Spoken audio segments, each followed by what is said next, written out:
Hello, my friends, and welcome to the Time Has Come podcast. My name is Graham Wardle, and today we have a new friend of mine on the show. His name is Adeyemi Adeyosoye. He's all the way from the United Kingdom, and I first saw some of his videos online, and I thought, this man would be very interesting to talk to. And he was. So I can't wait to share this conversation with all of you. We talked about plant medicine, we talked about alignment with God or the divine, we talked about breaking free from patterns of the past, and also this concept of the backward review process that we're going to touch on in this episode, and I hope you enjoy it. So the time has come to welcome Adeyemi Adeyosoye to the show. Good to have you, man. I'm excited for this conversation. We tried this once before. We had some technical difficulties, but we're rolling now. We got things worked out. I'm excited to chat with you. I know you just got back from Portugal from a retreat, so I'd like to just kind of touch base with you on that. How did that go? What was that all about? Oh man, I love it. We're going straight for it. It was awesome. We had a plant medicine retreat. Yeah. And plant medicine has been transformational for me. I don't know how connected your audience is with that kind of stuff, but we had Bufo plant medicine, which is a bit of a step up from the regular ayahuasca. They always say Bufo or ayahuasca is kind of like getting someone to clean the inner crevices of your house. Bufo is more like doing a power wash. And it was super transformational, right? We had these amazing ladies and women who joined me and the healer for the retreat. And they basically said, hey, this was one of the most transformational experience they've had, even more so than childbirth, right? I literally witnessed these women age in reverse as a lot of the energetic trauma and baggage they've been holding just got wiped out of their energy sphere. You could see it. You could literally see them carry their body completely differently. So for me, as a facilitator and someone who was able to create that experience and was honored enough to steward them through that, fundamentally even shifted what I'm going to create and bring out into the world, because it changed my life and I could see it just do this to them, where literally you could just see the energy patterns just unfold in their lives, and they went, oh my God. So I love that we're going straight for it. That's how it was. Absolutely riveting experience, and I could not be happier with the experience. And I'll say this really quickly. We did this. I was super lucky because the universe gifted me this location almost. And we had this experience on one of the mountain tops in one of the highest points in the region. And literally, you came out of ceremony and you saw clouds and mountains for as far as the eye could see. Wow. Spectacular. Wow, dude, that's awesome. Well, yeah. let's rewind here a bit for people who don't Cool. know Adeyemi. Who are you? What are you about? And I also want to ask you after that about how you came to make this shift in your life and kind of completely change your life. Because Awesome, I know that's brother. a really good story. So let's get into it. Let's go for it. So who is Adeyemi? I'm Nigerian by birth, right? I was born and bred in Nigeria.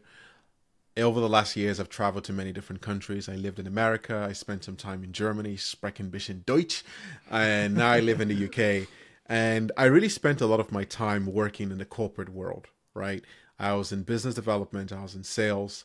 And I went through the whole rigmarole of, pushing for money, capitalism, make more, be more, become the emblem of success. Until I started going through that journey, and many years in, something felt off, right? I started feeling very disconnected from the people around me. I started feeling a very funny feeling where I just wasn't settling in anymore. It felt like what I was chasing, I was on a treadmill. I just wasn't going there, right? I was chasing money, but in the pursuit of money and success, I started to feel like something was dying inside of me.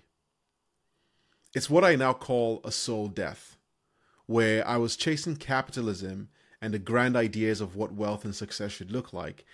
And in that pursuit, I was sacrificing my own authentic voice and my own authentic expression, right? And I was almost ignoring the mission of my soul. And the reason I say this is the whole time, spirituality, going deeper into the esoteric wisdoms of the world and really asking what is my soul here to do has been my bread and butter for my whole life, but I never had the opportunity to really live from that particular stance. And it all boiled down to this particular moment when I remember the last company I worked at, where for some reason I felt extremely isolated from all my colleagues. They were amazing people, but I felt isolated. And I remember being stuck one day, not being able to leave the office because I just felt disconnected. I felt alone on a cellular level, and I felt completely misunderstood. I finally managed to leave the office after what was a bit of an anxiety attack and a fear attack going on, and a crisis almost. And immediately I had one of the worst encounters with my own brain and my own psyche, where for the first time in my life, it felt like my brain turned on me, right? Usually I have a very calm engagement with my brain and my psyche, but this day, the noise ramped up so hard and I started having my own brain attack me in terms of what I was doing in my life, where I was, what I was going, how I was living in fear. And everything just started to pour through my body. And that was where a lot of things started to break. Since then, I left my very long-term relationship with a sweetheart. I left the country. I went down the route of plant medicine. And I went through a whole series of events that was essentially me pulling out every single expression of myself that was not true to me, so that I could discover my true, authentic frequency and live that into the world. So that the story there is really going from business development, sales, success, into redefining what flow and purpose meant for me. And for me, that became connecting to my soul and really living the most authentic expression of my soul in this world. And that has now led me into expressing and becoming a spiritual coach, helping people transform their lives, launch what's called the Soul School, and really just sitting deeply in my soul's power right now. And a big conduit and bridge for me was plant medicine. Well, I know plant medicine for some people is controversial. Some people don't know what plant medicine is.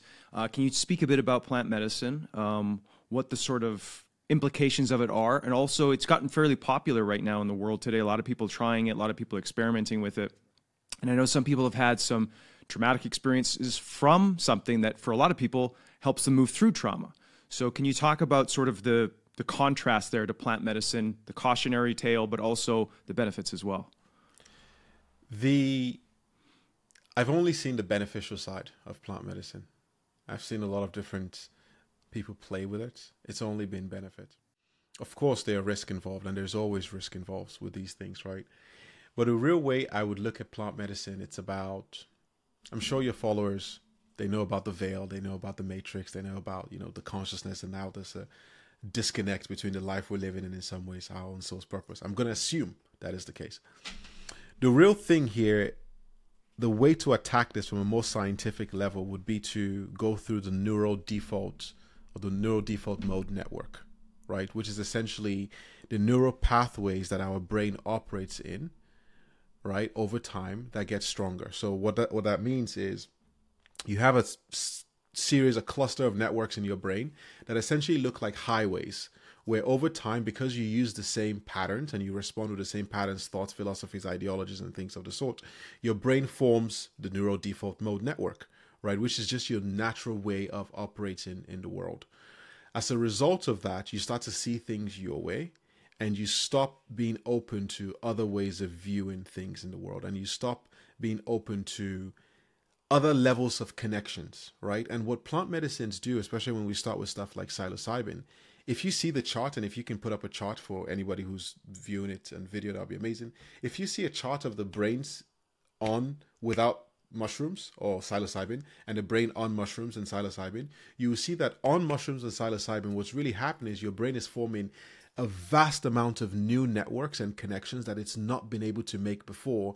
And as a result of that, you're having insight into your experiences, into your traumas, into situations that have happened in your life. And that's allowing you to piece things in a way where you no longer have the same charge of just me, because you're operating from your neural default mode network.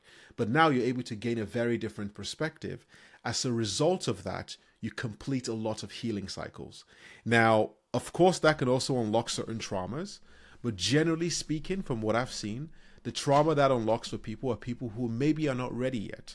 And I always say this with plant medicine, it's not something for everybody to do, but it's something that you would get an innate call when it's time for you to explore these medicines. That means you're probably at a philosophical point in your life or a conscious point in your life where you are ready for these experiences.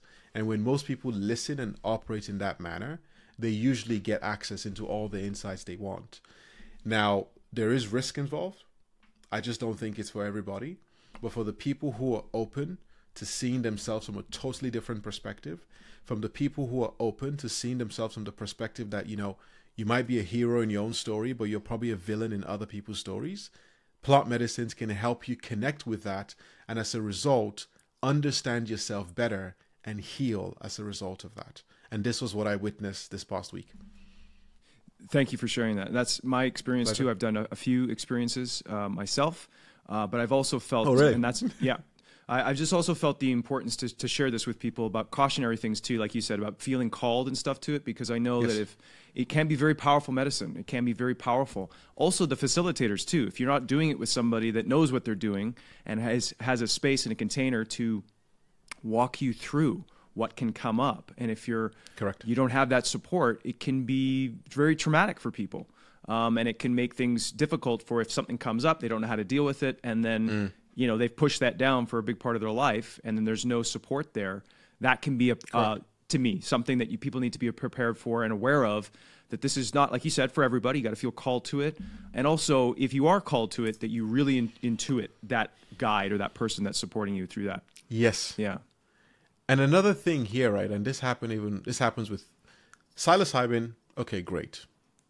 Maybe people play with that. Ayahuasca, Bufo, the stronger things and the stronger experiences. What's really happening is you're opening your spiritual, it's like opening your crown chakra and opening your spiritual centers and allowing the energy of creation to flow through you, right? Because when you play with these medicines, you lift the veil of life and you really connect with energy. And this is why sometimes a lot of people shake, they vibrate, they go all over the place, because there's a vortex of energy coming through them that your body is not used to experiencing, right? That's really witnessing that spiritual force. But that also means you're open energetically to whatever could be in the astral plane. So it's fundamentally important that, yes, you get someone who can guide you and will help you work through traumas, but you also get someone who is energetically pure and can hold an energetically pure space so that whatever comes through you at that particular moment is in your best interest. And this is where discernment comes in. And you must make sure you have a direct connection with that healer. There's 1,000,001 healers out there. It's super important to have that. But I would say this. A lot of people like plant medicine. A lot of people, maybe they're against it. There's also the other aspect here of a lot of people look at plant medicine as the silver bullet. It's not a magic bullet. It can help you open up traumas and open up new ways of thinking and new feelings of energy. It can help you activate power and do so many things when you get to witness it. But it's extremely important that you're able to integrate that experience into your actual life. And this is what I see all the time. And this was a game changer for me, where with plant medicine, I literally deleted fear from my operating system, right? I just don't have fear anymore. And I have an insane amount of trust with the universe because I felt the flow of life coming through me during the medicine. That said, it was fundamentally important to then take those lessons that I got in my experience and actually implement them in my life. And that's where you see the shift happen. That's something that I feel I've seen in other people too. They have a profound experience, but then they don't integrate and implement what they've learned and what they've been blessed to see about their lives. Correct. And so then it just kind of fades as a fun, deep experience that they had one point, and then it becomes something in the ego that they'd said that they had a plant medicine journey, or they went through something like this. But yeah, there's no integration. So let's talk about integration. You talk about trauma being the barrier to connecting to your spiritual body. Yes. And so what is the process of integration, of moving through trauma and digesting that, integrating those lessons? I didn't know this initially before I started going deeper into my journey, right? I was connecting into spirituality. I've always been in the esoteric space for many, many years. But what really stuck out to me was, when you're trying to manifest, when you're trying to move spirit and just increase your spiritual connection, you come on this wall of trauma. And what I realized over time is that trauma is the separator between you and your ultimate potential, whatever that is. And I don't mean this in just regular success, because there was a study recently they did where I think it's a CIA that did the study or whatever it was. They found that the highest indicator of successful people and the highest trait that a lot of ultra successful people share is going through a lot of trauma. So I don't mean it in that sense, because trauma in this case could be a helper for success. I mean in terms of real full flow and connection. So for me, what I realized was trauma is that block between where you are now and your maximum spiritual potential. With plant medicine, you open up that trauma and you get to see yourself. You have the option of forgiving yourself, allowing yourself to be in that region or in wherever you were, seeing the different events that happen to you and choosing to take a very different stance, because these medicines show you that stuff. The integration for me comes down to choices. Going through some trauma, for example, some of the stuff that came up for me was experiences of sexual abuse growing up or other different traumas that happened in my life growing up. When you come out of the plant medicine experience and you've seen these things viscerally in your life again, what happens is they lose charge, right? You no longer have that negative impulse or connection to it, but you still have the choice to decide in that instance, are you going to uphold that trauma, or are you going to finally allow this thing to dissolve out of you? Are you going to let this go? So for me, the real way of integration is really taking those lessons and taking whatever you've seen in any instance and making a very different choice today, right? A very different choice of how you now want to show up. And a big part of that is choosing to drop the charge. Because whether you have a positive association or a negative association to something, you still have a charge to that thing. And so long as you have a charge to that thing has control over you. So which is why people go through negative experience. And again, there are several levels to this. I always like to use the planes of correspondence from Hermeticism, which is there are 3 planes: the physical or the spiritual, the mental, and the physical plane. We'll get to that in a second. But what I see is this thing of charge, because as long as you have a positive or negative charge to something, it has control over you. So if you have a trauma or traumatic experience, if you have a negative or a positive response to that thing, it has control over you. So integration is choosing to let that go and choosing to see the pattern and not respond to it anymore. And notice that part of yourself that is still connected to it. And instead of reacting, just love that part of yourself and go, oh, that's me that also wants that. That's me that also partook in that experience. That's me that's been serving for XYZ amount of time. And deciding to allow yourself to have had that experience and also just choose something else. It's a very interesting bit of judo, and it all comes down to awareness. Whenever I teach about trauma, I teach, right, start with awareness. Become aware of the pattern first, because by being aware, you've solved 50% of it.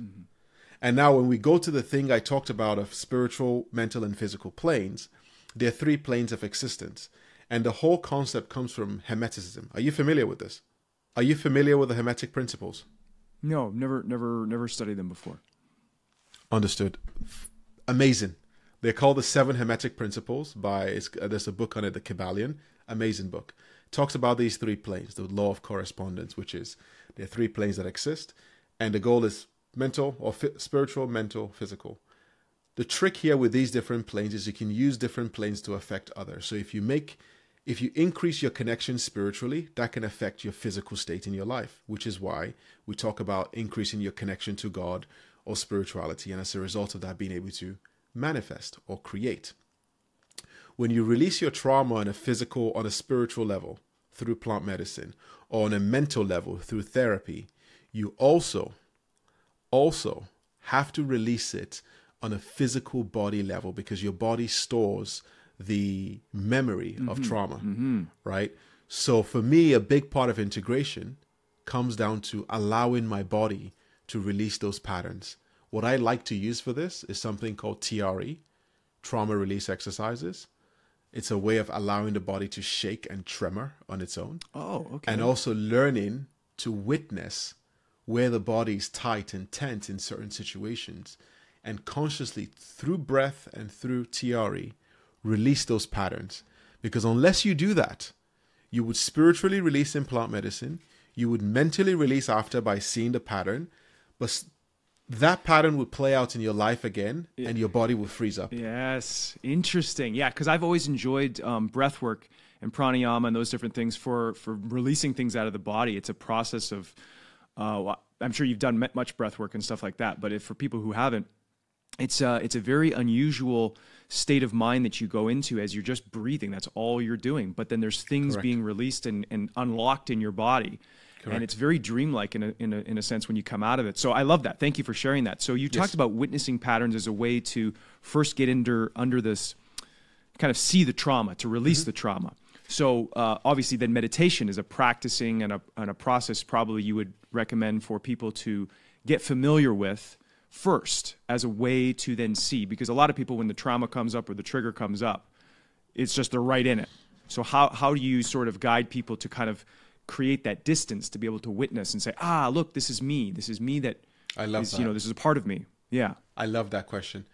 I actually don't think I just taught this in the Soul School. I actually don't think it starts with meditation, of course. I really love this concept from the Rosicrucians, and they're another esoteric organization. Mm-hmm. And it's called the backward review process. There's another super spiritual person called Gurdjieff who created something called the Fourth Way, who talked about it. Don't need to get into that. This thing is the backward review.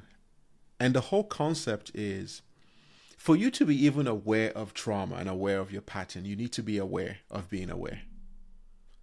And people go through 99% of the day forgetting they're actually awake and alive and aware. If I asked you, to anyone listening to this, when did you actually stop and become aware that you are alive today and you're existing? Not just going through your day and running the program of, I got to do this, but actually seeing yourself from outside and going, whoa, I'm alive right now. I'm fully present and aware. It's a very, very tiny amount of people who have that level of awareness. And a big part of what we are saying with spirituality is it's a journey into 100% awareness, into total awareness at every single point in time. So before you build awareness of your trauma to even spot the pattern, you need to become aware in the first place. My best thing and best way of building that is called the backward review, where you literally sit at the end of your day and you go back step by step and just replay all events that have happened in your day right till you woke up in the morning. The trick is to try to remember every single thing you did. Because by doing that, you're turning your internal awareness on. If you do that for 7 days, you'll just notice how much more aware you are, right? You're turning your internal awareness on, which is training your brain to be able to spot what it's doing at specific instances in time. That knowledge and that ability is what transfers into someone overtakes you on the highway, you're about to react, your brain goes, no, we're aware that we're about to play out a pattern where we've been cut off because our father told us we're not good enough and da-da-da. And your brain goes, interesting, I can see this now, and I'm going to choose differently because you've trained it. So before you become aware of yourself and your trauma, you need to become aware that you're actually awake and alive. You train that, literally everything just follows. And it's a simple thing that you can do in 7 to 21 days. I love that. That's a great one too, because I know a lot of people have that have reached out to me on timehascome.com and through messaging and what, and they said, oh, meditation is really tough for me.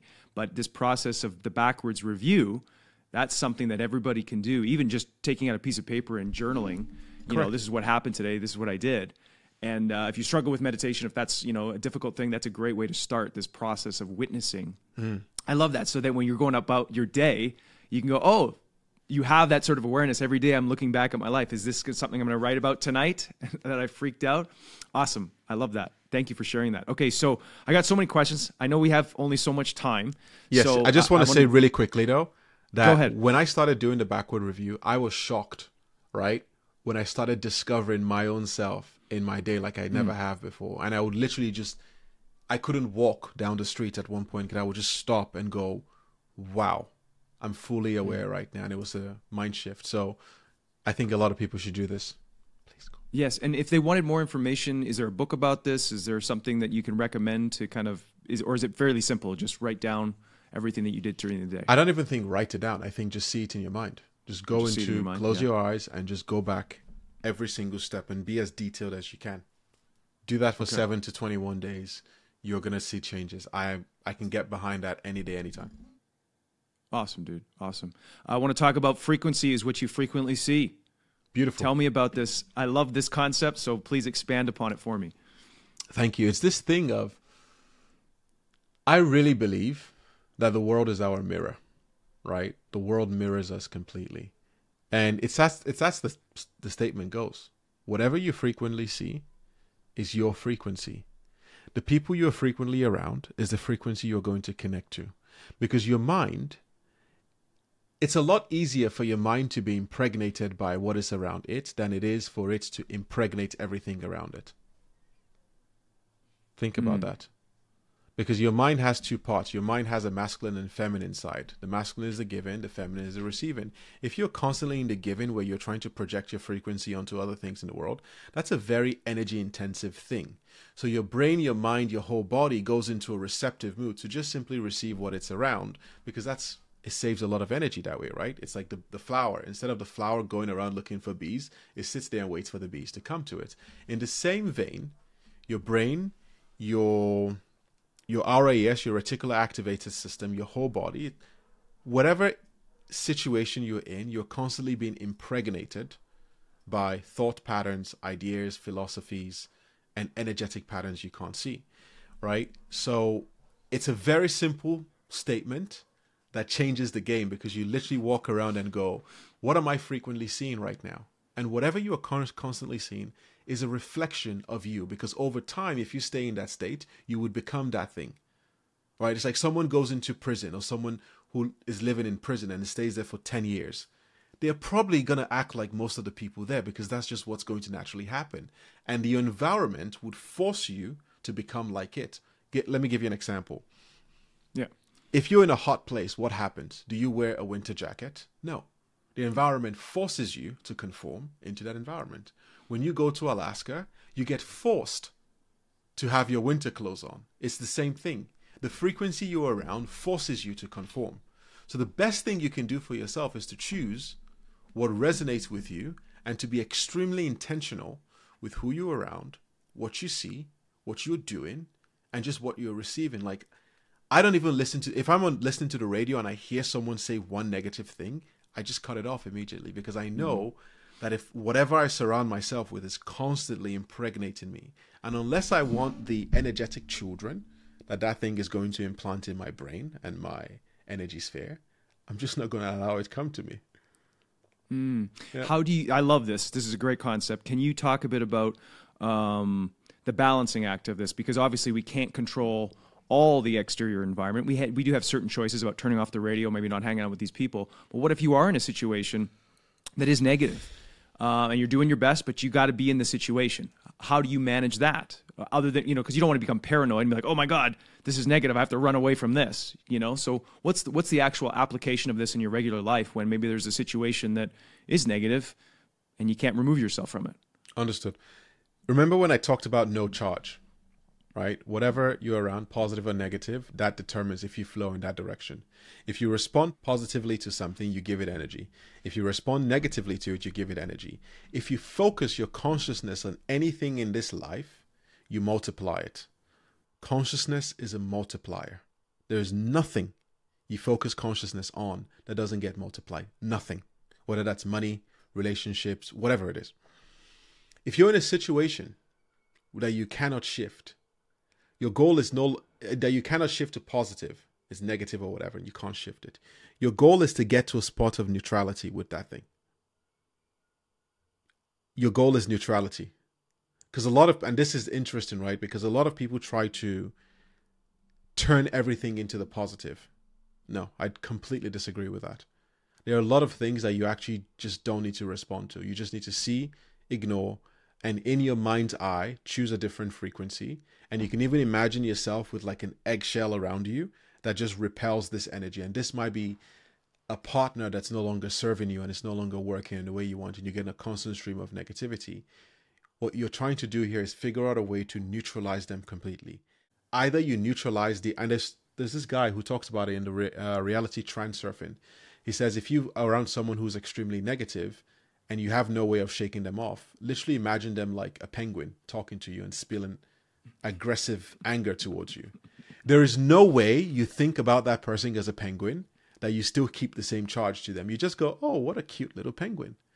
So now in your mind's eye, that person, from going from this person who's causing you so much fear and anxiety and negative energy, just becomes this neutral person that you can just almost ignore. And the reason that's important is when you're in a negative spot, if you try to push against it, it's going to push harder on you because it's a pendulum, right? It's like someone did it. If you push a pendulum away, it's going to swing harder in your direction. So your job is literally to go, I'm not going to swing to this. Otherwise, you would multiply the negative situation until you learn to be neutral to it. And when you learn to be neutral to it, you can finally get away from its swing and proceed to hopefully a better situation. I love that. Thank you for sharing that. That is the process, like we were talking about earlier, of witnessing, of watching. When you can decharge, you said, what's the word you used? Is it decharge or neutralize the energy? Neutralize the energy. Then you can make that decision. You can move around it. You don't get caught in the story of it or the trigger of the situation. Are you familiar with this concept of the 0 point? I've heard of the term before, but I'm not quite sure. Understood. So it's a bit of a thing in quantum physics and just the universal sciences, right? It's like this 0 point energy. This is the energy, and this is the point in matter in the quantum space where there is no energy. But in that instance where there's no energy, there's every single bit of energy in that particular point, right? This is the field where everything got created from. It's like, think about the Big Bang, right? If you want to go with that philosophy, this is the point where that started. How does everything come out of nothing? Everything comes out of nothing at the 0 point field. Because if I ask you, what is the best way to define everything? The best way to define everything is either not nothing or the opposite of nothing. This is the point where it actually meets. It's called an Ouroboros. The point of everything, the point of maximum hate is the point of maximum love. The point of maximum liberalism or maximum the Democrats, whatever they are, the point of being maximum right wing is also the point of being maximum left wing. It meets. Yes. So this whole thing of the 0 point is extremely important, because the 0 point is almost the state of no charge. It's the state of no mind, not paying attention to anything, not being hooked onto anything. That is the very point where you also have access to the energetic frequency of everything. So the fastest way to choose and the fastest way to shift is to come into a point where there is no connection. Because in that zone is where you access the 0 point, and you also have direct access to literally every single frequency around you. It's a game changer. I love that. Thank you. Let's jump to something you shared in one of our previous conversations. You talked about our DNA storing 14 generations of data. Ooh. Yes, this is a fantastic topic. I want to dive into this with you. So can you explain this? And also the 1 over X. You were saying this mathematical thing Understood. too. Yeah, let's jump. I hope we have time for this one. Cool. The 1 over X principle is by a man I love. All right. I haven't met him in person, but I just love his work. Robert Edward Grant. And, there's this whole thing that math is the language of God. Right? Like, if you look at let's do it this way. There's this thing called the golden ratio, 1.618 or 0.618, whatever you want to call it. That's the golden ratio that all the best designs in the world follow. This is also the ratio that I believe it also controls the spiral of the DNA. Is the ratio that controls how plants grow, and the space in between plants is the ratio of the fabric of the universe. It's the ratio of your elbow to your top of your fingers and your wrist to your finger. It's the ratio of creation. This is why they say math is the language of God, because everything is made in ratios. This man, Robert Edward Grant, one of the things he found is that he calls it a 1 over X principle, because he says the universe is not the universe as much as it is the U inverse, 1 over X, X being U. And what he was able to prove mathematically is that if you take 1 over any number in the world, any number, right, you would get a series of recurring patterns. So 1 over 111, you will get 0 points, let's just say 3214, 3214, 3214. And that number would repeat for eternity, right? That's what happens. The only number that doesn't repeat for eternity is the golden ratio, 1.618. That has infinite harmonious expression without any pattern. It's like the universe just constantly expressing itself bigger and bigger ad infinitum. That's fundamental. Because one of the things he shows in this calculation, I can send you a link to it, is that through a series of shifts, through a series of harmonization practices you can do to the math, you can get your own frequency, or you can get any number to have a similar harmonious expression without a pattern, right? 1 over that number, you can get it to have 0 pattern. So in other words, it goes into flow and divine flow. The reason this is important is because if we say 1 over X and causes this, X in this case becomes your number. X in this case becomes your DNA expression. X in this case becomes you. And if the universe, if the universe is the U inverse, 1 over U, and that creates a pattern, right? That means we all have patterns that come into our lives and keep repeating. This is why people go, why can't I seem to get out of this pattern unless they learn something, unless they heal, unless they understand the pattern? The fundamental importance of this, and why I talk about it in relation to healing so much, is because if you have 1 over X, and that's your DNA, one of the things we need to realize is that, like I mentioned, our DNA has 14 generations of data stored into it. So when you are living the 1 over X expression of yourself, you're living the 1 over X inverse pattern of you and your whole generation, your whole line being expressed through you in this universal cosmos. And your job is now to understand the pattern playing in front of you and really try to identify what your soul wants to learn by experiencing this pattern. And by understanding that, you get to break out of the pattern. You might go, this is a bit confusing now. What do you mean? For Robert Edward Grant, I'll use this example. He talks about how he went through a whole series of betrayal in his life. And the worst thing that ever happened to him was betrayal. And he had to ask himself, what does my soul really want from this betrayal? Why am I seeing this pattern of betrayal in my life? And he realized that his soul came here to learn unconditional love. And the thing is, if you come here to learn unconditional love, you do not get... Unconditional love is not... You don't learn unconditional love by having reasons to love someone. You learn unconditional love by going through a whole series of terrible things that could happen to you and learning how to express unconditional love in those instances. And it was when he saw that pattern that started to change for him. For me, that was tying my self-worth to money, where I kept feeling like unless I'm the richest person in the world, I'm not worthy of anything. Until I thought about this concept, and it took me 2 weeks to identify it, where I finally realized that my pattern was to learn ultimate self-worth and to trust in my voice and be as authentic as I want to be, regardless of where I was in life. And that's why the universe kept putting me in a whole cycle of make money, get broke, make money, get... Because I needed to learn that my value was not tied to cash. And the moment I got to disconnect my value from cash, all of a sudden things started to flow and started to become a little bit easier. So it's really understanding what is my soul here to experience, because it's going to trick you through the law of polarity, which is why you want to read the Kabbalion, the 7 laws, because it's polarity. You're going to think, hey, I want more money. But you need to understand that if you want more money and you keep being broke, there's something you're trying to learn, because the only way you would learn it is by learning to express it in the opposite pattern, which is why the universe will give you the inverse of that which you are, so you have the opportunity to express that which you are. And from there, you get into 1.618 pattern, where your life starts to flow, because now you're tapping into your divine frequency and you have divine expression. And that has no patterns to it anymore. You break the cycle of polarity, and then you just start to take off and have your smooth life. So anyone listening to this, one of the most fundamental things I think anybody could do is really audit themselves and go, what cycles do I keep seeing? Is it people leaving my life? Is it never being able to get close to someone?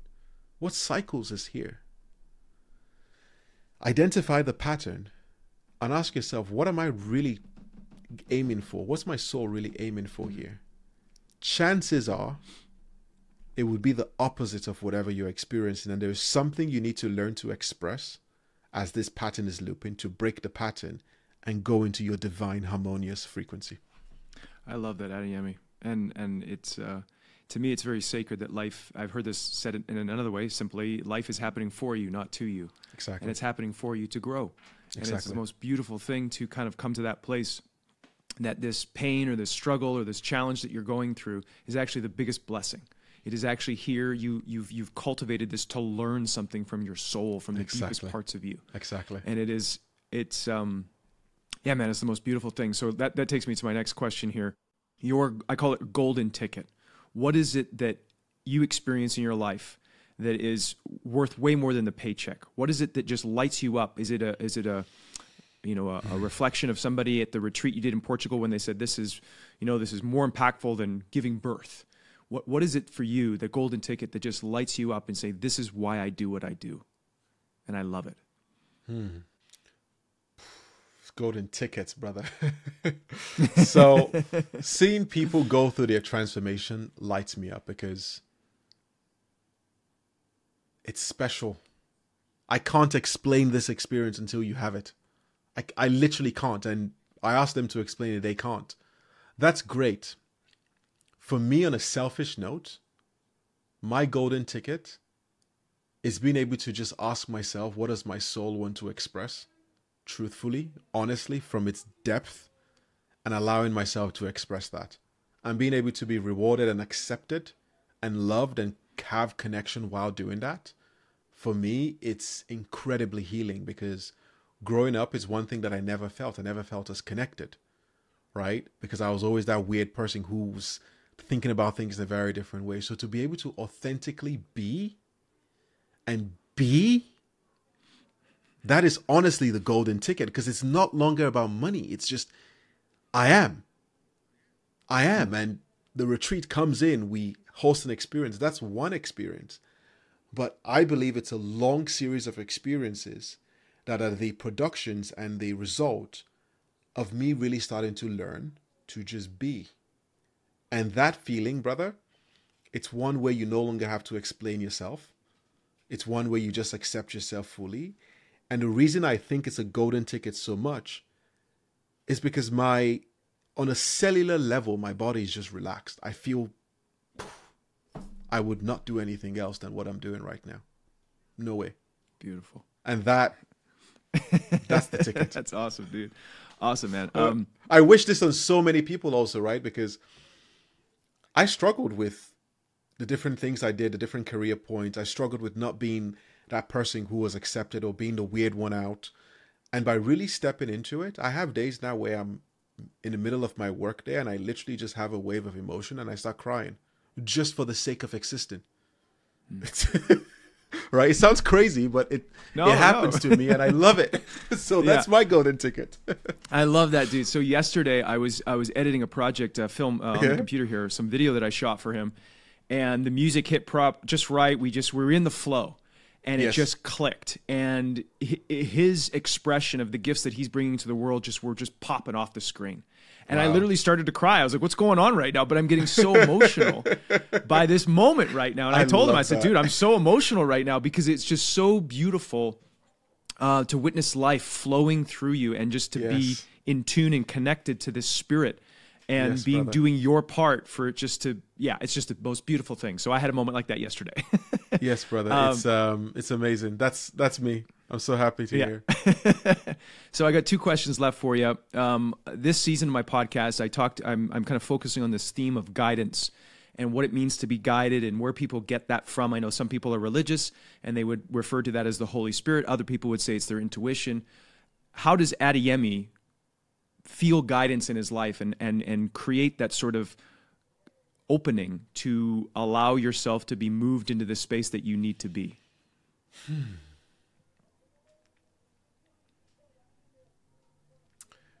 The word I love to use is allow. And I'm going to say the word again, allow. There's a frequency in that word. It's not really how do I do it. It's how open am I to allowing the universe to flow through me. Because it already wants to. It's already there. It's already doing its thing. But how open are we to just allowing it do that? That for me is the sacred call here. It's the sacred way of tapping into higher levels of consciousness. I go with my gut a lot. I tap into meditation. I get a lot of dreams. So I wake up, I make notes of my dreams, and I'm always conscious of how spirit is speaking to me, right? Every single time. But the main ticket here into that is just allowing it to be and allowing yourself to see the message. And when you get the message, allowing yourself to take the action, allowing yourself to flow, allowing yourself to have no charge. You get to just allow yourself, right? That's literally the thing. It's it's a very weird thing where people think they have to do something. I don't think you have to do anything. I think you just need to go, okay, I'm super open to allowing. And then you're going to find a situation comes in and your gut is going to come and say, hey, go in this direction. You're going to feel it. And when your intuition is trying to direct you, it's going to be positive, it's going to be affirming, and it's going to just say something like go or don't go. What then happens is after that sign, people then get messages and their brain starts to come out with many different layers of logic, right? Creating scenarios of why they should or should, and they get into this loop when all they had to do was allow. And if they had allowed, they would have saved 95% of the energy, 95% of the time, by just allowing the universe to speak through them. Happens through dreams, happens when you wake up during dreams, happens in meditations, happens in insight, mainly happens in the gut for me, where it goes, yes, we're ready, go. And it's that process of allowing. That's it. I love that. Thank you for sharing that. It's a frequency, and I will say this again. Just I know we're wrapping out of time here. Yeah. It's getting into the frequency of, can I allow myself to flow with life? Can I allow spirit to flow through me? Can I allow myself to act regardless of the consequences in alignment with the spiritual force in my body? Those questions, you would literally feel your cells open when you ask them to you, and you have the clear answer. Awesome, dude. Awesome. My last question for you is a fun one. I ask all my guests this. It's I came up with it while I was shooting on set, a television show that I was working on. We were just waiting for the lights to get set up, and it was just a fun question. And I've asked all my guests this, lots of friends and family this question, and their answers are always very unique and different. And so I'm going to ask you this question as well. So in your house, Adeyemi, if you had on your wall a magic painting that whenever you looked at this painting, you could feel any feeling you wanted to feel to any degree that you wanted to feel it, what feeling would you choose, and what would be on your painting to represent that for you? Good one. I know the feeling I would choose without even thinking about it. That feeling is alignment. I think alignment is the golden feeling that very few people have, or very few people are able to keep in their life. And when you find alignment, holy, the universe flows through you. That is the point where magic starts to happen because you're aligned. Golden feeling for me. What image would I have to represent alignment? Super interesting one. First thing that comes to mind is this retreat center we had in Portugal. The reason it is because I'm looking at my vision board right now, and at the start of the year, I had a vision to host a retreat center. And in one of the images, as I stare at it, it's a house or a location that's perched on a mountaintop, and it has this kind of fully glass area around it. When I was organizing the retreat, we didn't have a place to host the retreat initially, right? We had the guest, we had the healer, but it was super last minute. And by way of luck, I asked around, and someone knew this guy who had this property. I didn't even know it was in a mountain. And it turns out, this place is usually booked a year in advance. It turns out this place, someone wanted to cancel on the exact dates. We wanted to hire it, of course, right? Of course, right? And I'm driving to this place. I'm like, whoa, this is a mountain. And we end up being on the highest mountain in the whole region. And I didn't even realize it had a glass house until I was sitting in there. And I literally went, holy shit, this is the same view. This is a very similar view to what was on my vision board. So that feels like alignment for me. And that's the closest thing. And it would be an image of literally sun going down on one side, overlooking a mountain, overlooking a series of mountains, clouds just over the mountains, and the pink glow of the sun as it starts to fade on that also. Because that for me was proof that all I had to do was let go. And this was an interesting thing. I tried forcing the retreat severally. It never worked. The day I decided to let go, 2 weeks later, it happened. Right? And it's a sign of trust. Trust me. Allow me do my thing. Let go and stay aligned. Beautiful. This is great. Thank you for sharing that. I wish we could keep going, brother. I know. Two more minutes. I just want to go to if someone's never felt this type of alignment before in their body, what does it feel like in your body? Can you explain it? Could you teach someone what it feels like in your body? Almost heavy. Oh, Heavy in the okay. sense that, yeah, I'll explain why. When people are not aligned, you're chattering. Your energy is all in your head. Da, da, da, da, I need to do this. I need to. Everything is scattered. When you're aligned, it's almost like spirit is whispering to you, "I've got you." And so you stare at the face of bankruptcy, you stare at the face of fear, and you just look at it, and you have. It's almost nothing shakes you because you feel settled and rooted. So the heaviness is a rooted connection into the ground, where you're literally staring chaos in the face. And you're like, I'm good. Why am I good? Because I'm a mountain. What is a hurricane going to do to me? That is a heavy cellular feeling where you're just. This was also interesting because until I found my path, it was very easy to shake me. I wanted to be like other people. There were so many things around. Now I don't want to be like anybody. You can't shake me. If it's in, I'm literally unbothered and unperturbed. And it's just this heaviness of like, yeah, it's fine. Whatever happens, it's fine. And when I'm out of alignment, I get into panic. When I'm back in alignment, I sleep like a baby, and it's the best feeling. It's heavy. It's a heavy blanket. Yeah.